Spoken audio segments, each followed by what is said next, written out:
Elon Musk's Hyperloop would ruin the world transportation business. Elon Musk is a guy with a wide range of interests, including vehicles, space, and artificial intelligence. Elon Musk, the CEO of Tesla and SpaceX, started excavating an experimental tunnel in his backyard, the parking lot of SpaceX headquarters in Hawthorne, California last year. If you want to know more about Hyperloop and how it can change our lives, watch the video till the end. Welcome to Tesla News Hangout, and today we'll be talking about everything we know about the Tesla Hyperloop. If you like the content, give it a thumbs up and share your thoughts in the comments section below. Now let's get to the video. High-speed bullet trains connect Europe and Asia, taking passengers from Paris to London or Tokyo to Kyoto in 2.5 hours. Hyperloops, on the other hand, could transport passengers from the same distance in less than half that time. Imagine a half-hour drive from your New York City work to a low-cost house in a gorgeous hamlet over 100 miles away. Wouldn't it be easier and more convenient? The Hyperloop is a new mode of ground transportation that could transport passengers at 700 miles per hour in floating pods that race along inside giant low-pressure tubes above or below ground.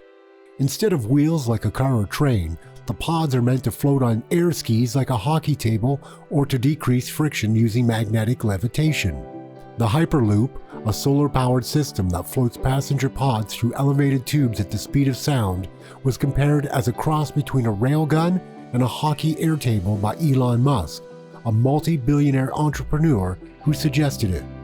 The basic concept for the Hyperloop has been around for years. Still, it was his dislike for California's proposed high-speed rail, which would travel up to 220 miles per hour and take 2.5 hours to reach San Francisco from Los Angeles.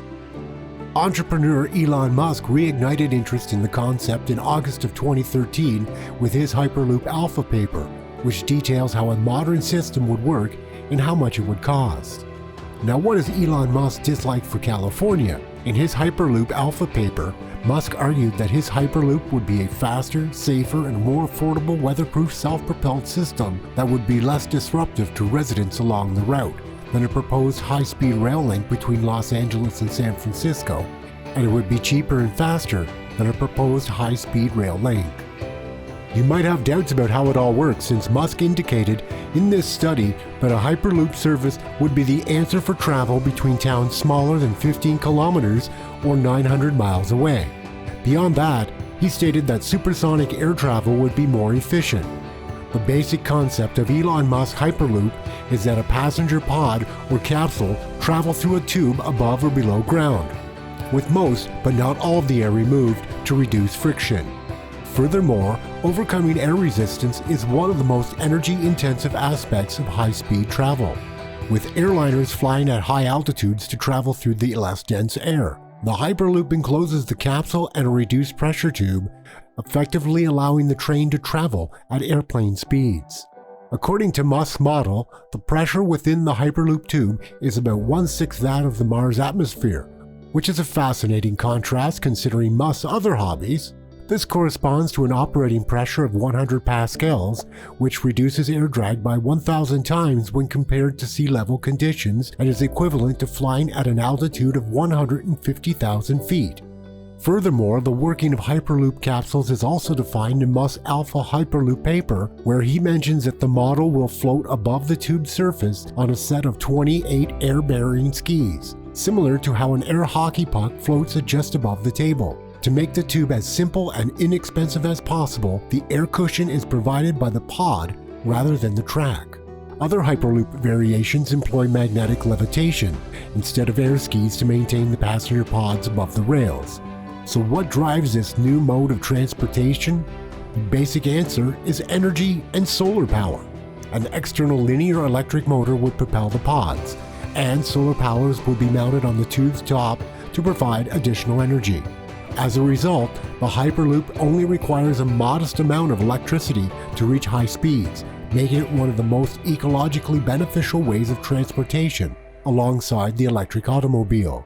The question that emerges in our thoughts is, how is it better than regular bullet trains? Apart from cutting the travel time, the Hyperloop will aid in the resolution of the housing issue. The expense of living in places such as London and San Francisco is forcing out the poorest citizens owing to financial uncertainty. People will be increasingly inclined to reside outside of cities as a result of making travel to other regions of the nation more inexpensive. As each pod can accommodate up to 28 passengers, far fewer than a typical train or plane, but as the object is for each pod to leave every 30 seconds during rush hour and every 2 minutes on average, the Hyperloop is designed to convey both passengers and commodities. This will cut delivery delays, package damage, and the number of delivery trucks, all of which will result in lower emissions. In addition, SpaceX has built a Hyperloop tube segment in its Hawthorne, California facility to test it. The approximately mile-long track is at full scale in other aspects while being a fraction of the length that Musk and others anticipate Hyperloops ultimately reaching to give a viable alternative to conventional means of transportation.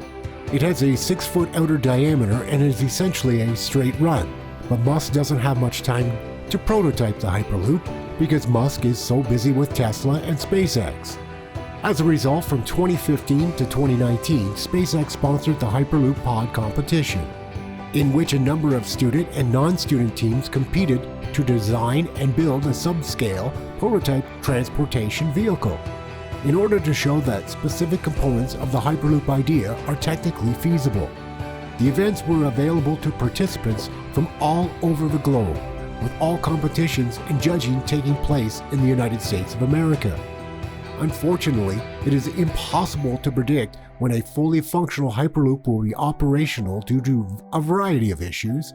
Nonetheless, Musk has invested in one of the most promising initiatives of our time, making humanity multiplanetary and developing the greatest EVs. He is recognized for his quick and hard labor, and he has created cutting-edge space and road vehicles. Given his track record, we may expect to see another great significant project come to life with similar speed and efficiency in the future. This will revolutionize the whole transportation market, or, to put it another way, it may destroy the transportation business. However, the Hyperloop is one of the most advanced transportation systems to date, resulting in a tremendous shift in human creativity. Whether 3 years or 30 years from now, the Hyperloop offers society some extraordinary, compelling, and intriguing prospects. It is an ecologically benign, ultra-fast, and possibly the most economical method of transportation that has the ability to alter our lives and our world. So what are your opinions on Elon Musk's Hyperloop concept? Will you choose Musk's fifth form of transportation above the traditional bullet metro train as your daily means of transportation? There you have it. That brings us to the end of today's video. So what do you think about the concept of the Hyperloop? Please leave your answers in the comment section below. Also, don't forget to subscribe to our channel, Tesla News Hangout, where we talk about Tesla and electric vehicles. While you're at it, hit the bell so you never miss any of our videos, as more exciting ones like this one are on the way. I'll see you in the next one.